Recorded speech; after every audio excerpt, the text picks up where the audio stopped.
एक बार फिर से आप सबों को आपके अपने YouTube channel geography with Raj sir और भूगोल और प्रतियोगिता परीक्षा में स्वागत है। हम सब आज लेके चलेंगे इतिहास की जो शुरुआत हम लोग किए थे, वहाँ से हम लोग आगे बढ़ेंगे।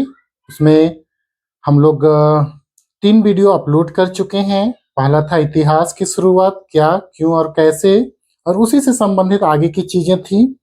फिर हम लोग देखे थे भारत का नामकरण, झारखंड का नामकरण, इन चीज़ों को देखे थे प्राचीन काल में। तो जो भी वीडियो पीछे वाले नहीं देखे होंगे तो मैं डिस्क्रिप्शन बॉक्स में उसका लिंक दे दूंगा।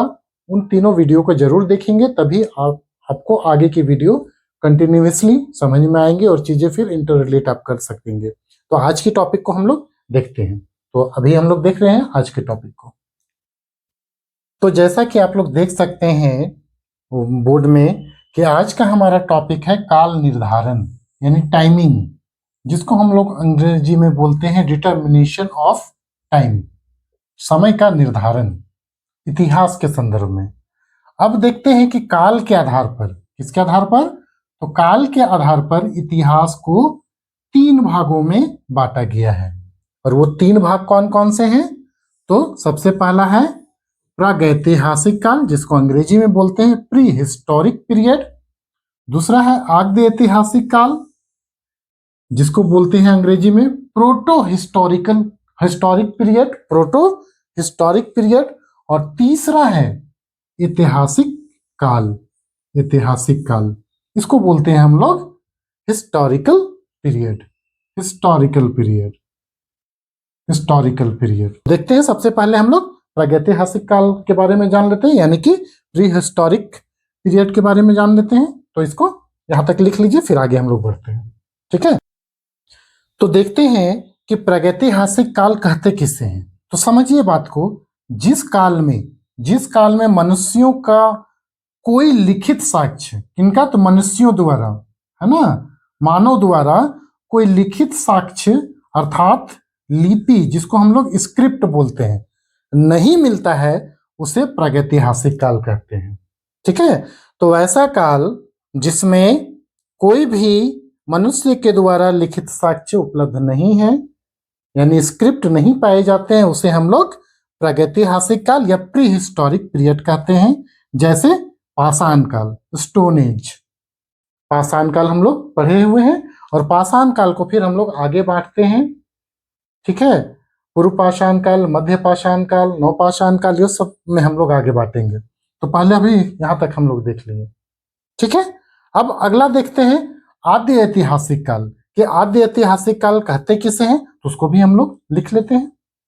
ठीक है, तो देखिए आद्य ऐतिहासिक काल या प्रोटो हिस्टोरिक पीरियड कहते किसे हैं, जिस काल में लिखित साक्ष्य यानी लिपि तो प्राप्त हुए हैं, उपलब्ध हैं, क्या है, तो लिपि या लिखित साक्ष्य प्राप्त हुए हैं यानी मिले हैं, परंतु अभी तक पढ़ा नहीं जा सका है, उसे ही आद्य ऐतिहासिक काल या प्रोटो हिस्टोरिक पीरियड कहते हैं। जैसे सिंधु घाटी सभ्यता और वैदिक सभ्यता, इंडस वैली सिविलाइजेशन और वैदिक एज। ये जो वैदिक सिविलाइजेशन, ये दोनों जो सिविलाइजेशन है हमारे इतिहास में, प्राचीन इतिहास में, इसे ही हम लोग एक प्रकार से प्रोटो हिस्टोरिक पीरियड कहते हैं, क्योंकि इनका अभी तक जो लिपि प्राप्त हुए हैं, उन लिपियों को अभी तक पढ़ा नहीं जा सका है। तो ये 2 चीजें हुए।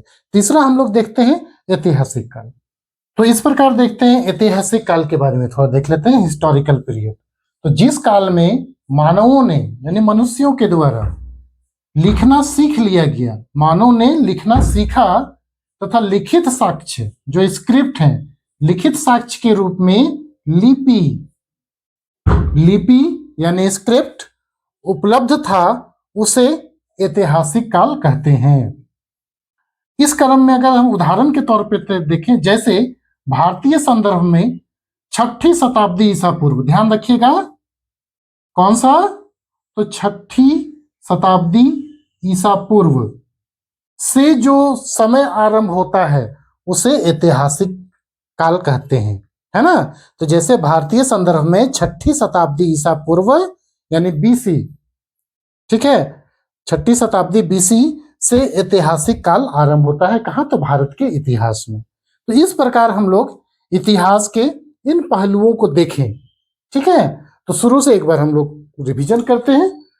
काल निर्धारण, काल निर्धारण यानी टाइमिंग के संदर्भ में आज का टॉपिक है, जिसको हम लोग अंग्रेजी में बोलते हैं डिटर्मिनेशन ऑफ टाइम, काल का निर्धारण। काल के आधार पर इतिहास को 3 भागों में बांटा गया है।